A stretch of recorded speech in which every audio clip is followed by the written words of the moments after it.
Hello, everyone, and welcome back. Today we are looking at the X-Q1 patrol craft. There is very little information on this craft itself. This does come from what was it? Star Wars. It was like a Star Wars magazine or so, Volume 9. That's where we kind of get this from. So we'll kind of go through this and I'll give you some thoughts on this. This is uh, built from the Lonar Corporation, which is really the only thing that you will ever see or that I had seen from Wikipedia. So if you look it up on Wikipedia, that's the only thing that they have listed for it. And then we have a little less grainier version of the picture, and that's what we have here. Okay, so this is really an Imperial Customs patrol craft. It's also a general patrol craft. This is done from or for the rise of the Empire. Um, it's at capital scale at 80 meters long. So it does have a small crew of six, and it has four gunners. We can carry about 16 troops for passengers, as well as about 300 metric tons. So as we go through here, I think what we're going to find is something I'm really going to kind of center on. We have consumables for 3 months. It's not available for sale. We have a maneuverability of 2D plus 1, so it's a little bit above what I would consider our standard. Um, Keep in mind, this is a system patrol craft, and that's one of the things I really want you to kind of take away from this. It is meant to patrol an inner system. There is no hyperdrive on here. So we have a space of 7, so it can kind of try and keep up with a lot of the fighters. Most notably, it should be able to keep up with our freighters and all that. Um, in atmosphere, we can go about 1,000 kilometers an hour. So even if a freighter does sneak down into the upper atmosphere or lower atmosphere, um, it can try and keep up with them. So hopefully, it can try and capture any smugglers, whatever. Um, but it's not really a interstellar craft, so it is meant to stay within a whatever solar system you have. Okay, so beyond that, we'd have a hull of 3D, so it's a little bit above what I consider our standard. Shields of 3D, which is doing pretty good. So it's meant to be able to hold its own into a little bit of a firefight to try and subdue someone and go from there. We do have two turbo laser cannons. These are turreted. We have a fire control of 2D, which is our standard here, and damage of 4D. So not the most, but keep in mind this is all at capital scale.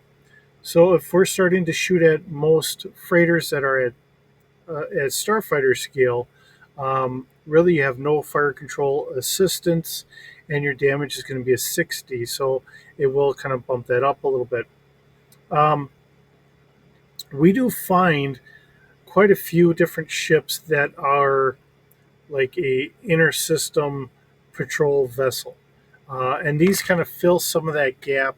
And there is a force that had worked from uh, the old republic through to or throughout the imperial time frame, as well as into the new republic, and they operated on their own, which is kind of hard to believe, but in the lore it actually has them more or less operating on their own. All they worried about was, is something illegal shipment, and I don't remember the name of that group offhand, but it was like a Corsac or something like that, where it was like just a system security force just to try and make sure that we didn't have contraband and help eliminate a lot of the extra pirate forces. They didn't have carte blanche to do any military actions.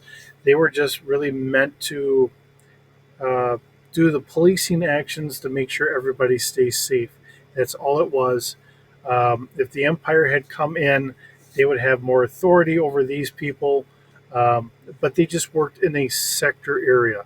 Um, if you kind of remember things for how the Empire kind of disbanded the Senate and everything else, and then they had their sector governors and all that stuff, these people still maintained their jobs because all they really did was just try to make sure that we didn't have smuggling.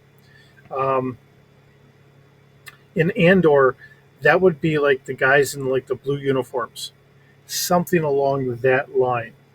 Um, just trying to do minor police actions, but they didn't have the ability to go beyond that.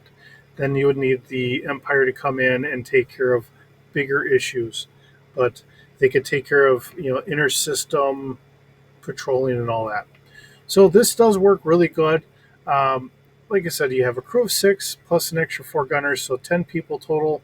You could set them out there for say like 2 month tour at a time in case they got furloughed for an extra month or whatever. We do have enough supplies, and if they had to take contraband cargo or whatever, we had that with an extra 16 troops. So that takes us up to 26 people on a ship.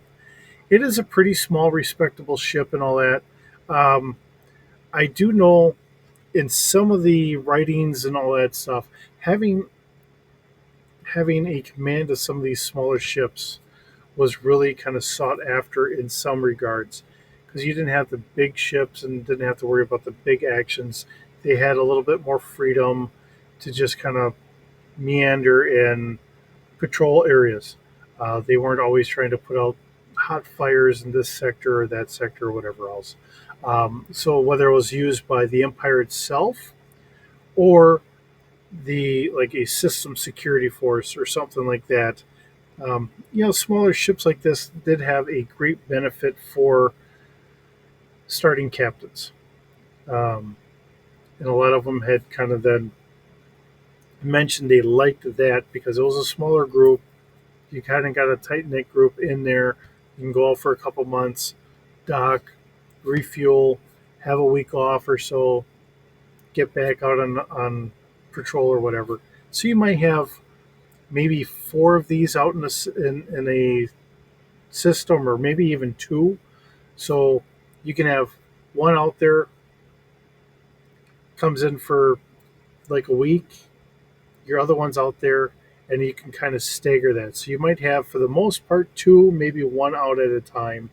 Um, of course, you let people kind of come in for a week, kind of cool off, go see their family, and then go back out, and there they are.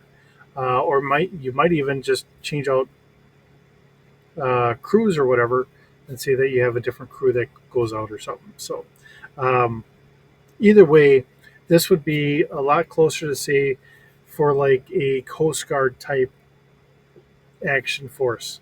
Um, like I said, they're not going interstellar; they're just staying inside that system. So having ships like these patrolling around and all that tried to help keep some of the pirate forces down. But once they got out of that system, then it's hard to say what happens to different groups of freighter ships and all that stuff. They can only take care of whatever's there. So another wonderful ship that we don't really get to see, and like I said, this was kind of brought up in one of the uh, magazines or whatever, thrown out there, and now we have some stats to go along with it. Um, Not our typical ship that we got to see. It's not something that got big notoriety, but a small, simple ship just doing simple patrol actions, and there we are. So, hope you guys are still enjoying the series. Just again, ships like this that don't really get all the glory and everything else is fun to bring to you on a daily basis, and we'll keep this going. Hope you have a wonderful day. We'll see you in the next video.